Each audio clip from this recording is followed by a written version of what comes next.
नमस्ते दोस्तों, एक्शन का रिएक्शन हो गया। बहुत दिन से लोग कटिया लगाए हुए बैठे थे हमले के बाद से कि कुछ बड़ा होने वाला है, कुछ बड़ा होने वाला है। आखिर बड़ा हो गया।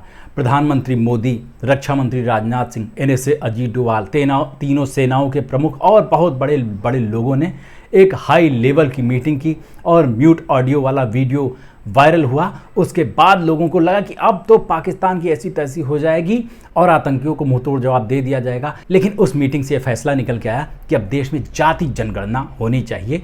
उसको सरकार ने मंजूरी दे दी है और इस तरह से सरकार ने सर्जिकल स्ट्राइक की दो तरह के लोगों पर, नहीं पाकिस्तान पर या आतंकवादियों पर नहीं।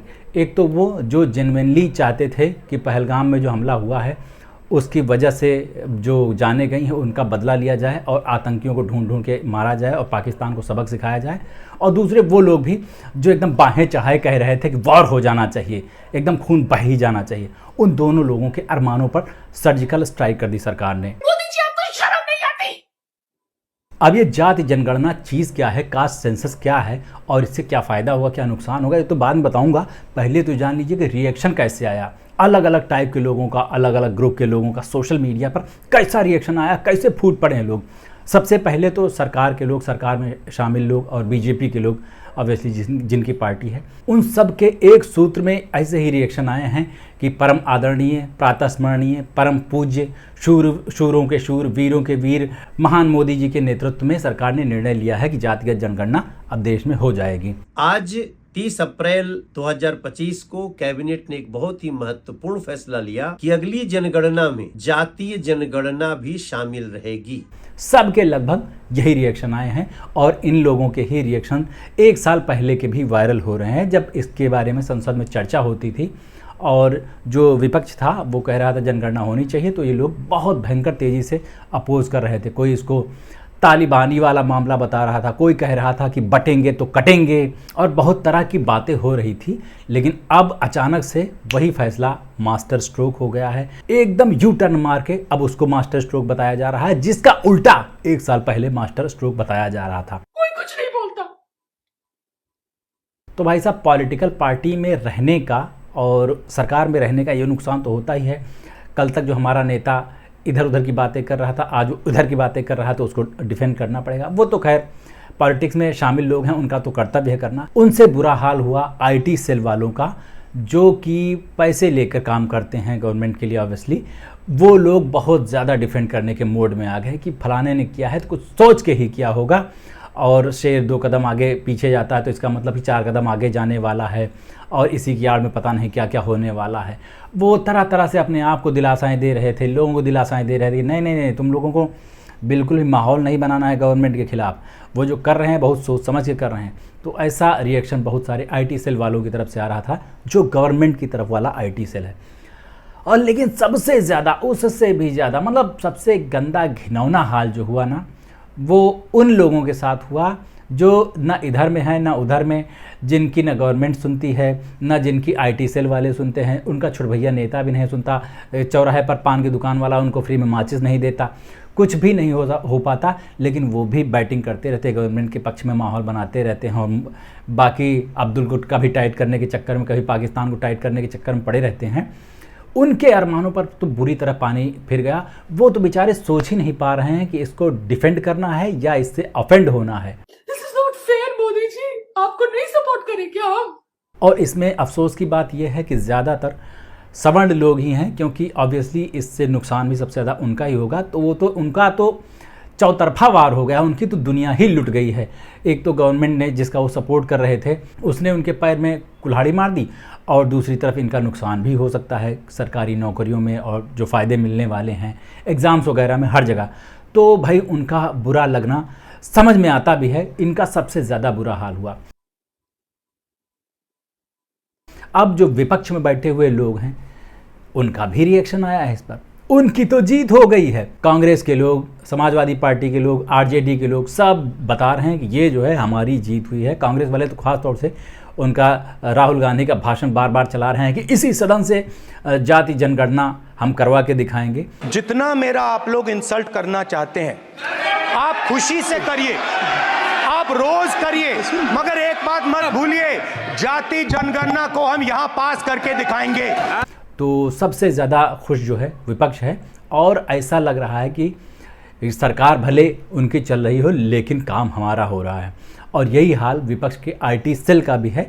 जो लोग पैसे लेके आईटी सेल वाला काम कर रहे हैं वो भी, और जो बिना पैसे के कर रहे हैं डिफेंड उनको, वो भी बराबर तलवारें भांज रहे हैं। और उन सब लोगों का काम इस समय ये है कि जो भी अब डिफेंड करने आ रहे हैं सरकार के फैसले को, उनके पुराने ट्वीट्स, पुराने बयान, पुरानी स्पीचेस, पुरानी डिबेट्स निकाल के अभी वाली डिबेट से कंपेयर करके उनको कंपाइल करके एक्स पर पोस्ट कर रहे हैं, ताकि लोगों को ज़्यादा यहाँ वहाँ ढूंढना ना पड़े। उनके सबके लगभग दोगलेपन की कहानी एक ही जगह पर मिल जाए। इसके अलावा सबसे ज़्यादा बुरा हाल हुआ उन जर्नलिस्ट का, उन सरकारी एंकर्स का जो हमेशा सरकार के पक्ष में ही माहौल बनाते रहते थे। वो बेचारे 1-1.5 साल पहले, 2 साल पहले तक यही बताते रहते थे कि जातिगत जनगणना अपने देश के लिए कितनी ज़्यादा तबाही लाने वाली है। ऐसा लगता था कि हमारा देश डूब जाएगा, बर्बाद हो जाएगा, जो हम तरक्की कर रहे हैं और जो भी हमारे यहाँ कुछ अच्छा हो रहा है ना, टेक इंडस्ट्री में और एआई इंडस्ट्री में जो भी कुछ अच्छा हो रहा है वो सब बर्बाद हो जाएगा इस जातिगत जनगणना की वजह से। अचानक से वही जातिगत जनगणना उनको अच्छी लगने लगी है। अब बेचारे वो थूक के चाट रहे हैं और बता रहे हैं कि अब देखो जो उन्होंने फैसला लिया है ना, मास्टर स्ट्रोक है भाई साहब। देश की तरक्की सिर्फ इसी एक फैसले की वजह से रुकी हुई थी, अब सरकार ने रास्ता साफ कर दिया है। तो कैसे देश तरक्की की राह पे एकदम फुल स्पीड में, रॉकेट की स्पीड में बढ़ चलता है। तो लगभग सबके पुराने स्टेटमेंट्स और नए स्टेटमेंट्स आपको एक ही जगह पर मिल जाएंगे। बस आपको एक्स पर जाना है और उस पर कास्ट सेंसस टाइप करना है, सब आपको पता चल जाएगा। अब बात जातिगत जनगणना है क्या, इसकी और इससे क्या फायदा होने वाला है देश को।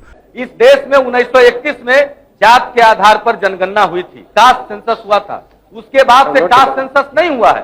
आज हर जाति दावा करती है कि मेरी आबादी इतनी है, मेरा ये इतना प्रतिशत है। इसलिए एक बार इस देश में जाति के आधार पर जनगणना हो जानी चाहिए और जात के आधार पर जनगणना करने के पश्चात जितनी भी जातियां इस देश में बसती है सबको आबादी के हिसाब से आरक्षण दे दिया जाना चाहिए। तो भाई साहब, जातिगत जनगणना की डिमांड जितने भी पार्टीज कर रही थी, इसकी बहुत समय से मांग चल रही है। जब से देश आज़ाद हुआ तभी से इसके पीछे लॉजिक ये दिया जाता है कि अभी जो आरक्षण है ना, जो अनुसूचित जातियों को दिया जाता है, अनुसूचित जनजातियों को दिया जाता है, वो काफ़ी नहीं है और प्राइवेट सेक्टर में भी ये आरक्षण लागू होना चाहिए। उसकी वजह ये है कि जनगणना जो अभी तक हुई है उसके हिसाब से ये पता नहीं चल रहा है कि कौन सी जातियों की जनसंख्या कितनी है। मतलब यह है कि अगड़ी कहे जाने वाली या सवर्ण कहे जाने वाली जाति 30% है, लेकिन जितनी भी मलाईदार जगहें हैं पूरे देश में, चाहे वो सरकारी नौकरियां हो या पॉलिटिक्स के जो बड़े बड़े पद हैं, उन सब पर सवर्ण ही काबिज हैं, ये कहा जाता है। तो फिर जातिगत जनगणना हो जाए और उसके बाद फिर पता चल जाए कि किसकी कितनी भागीदारी है और किसकी कितनी हिस्सेदारी है। और जो इसके विरोध में बातें कही जा रही हैं वो भी जान लीजिए थोड़ा सा। लोग इसलिए नहीं परेशान हैं कि देश जातियों में बंट जाएगा, अपर कास्ट अलग हो जाएगी और कथित लोअर कास्ट जो है वो अलग हो जाएगी, सब आपस में दूर दूर रहने लगेंगे। ऐसा नहीं है, ऐसा तो चल ही रहा है हज़ारों सालों से।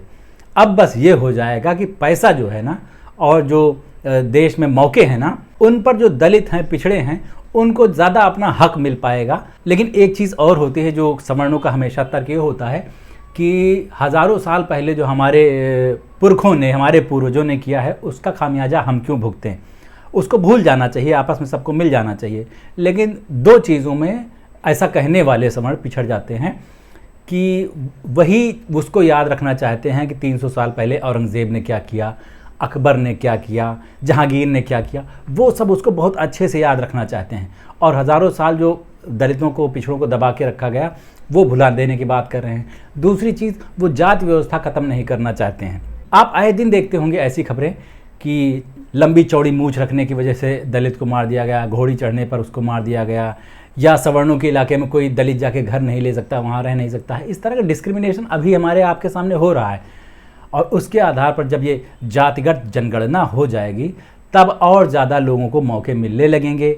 इसी को थोड़ा सा फेयर कंपटीशन बनाने की कोशिश जो की जा रही है, जो हज़ारों साल से अपने देश में भेदभाव चल रहा है, उसको कम करने के लिए और जिनके साथ भेदभाव किया गया उनको उनका हक दिलाने के लिए ये जनगणना की जा रही है। और जो टाइमिंग है इस फैसले की, जब लोग पहलगाम को याद करके और उसके बदला लेने की बातें कर रहे थे, आतंकियों को सबक सिखाने की बातें कर रहे थे, उसी टाइम पे एकदम उसको सिरे से गायब कर दिया गया, भुला दिया गया और ये नई चीज़ सामने ले आई गई। जो फैसला बहुत अच्छा है लेकिन टाइमिंग इसकी लोग गलत बता रहे हैं। क्या कहना आपका, इसके बारे में बताना ज़रूर नीचे कमेंट करके। मेरे चैनल को सब्सक्राइब नहीं किया है तो प्लीज़ कर लीजिए। अभी चलते हैं, लौट के मिलते हैं। नमस्ते।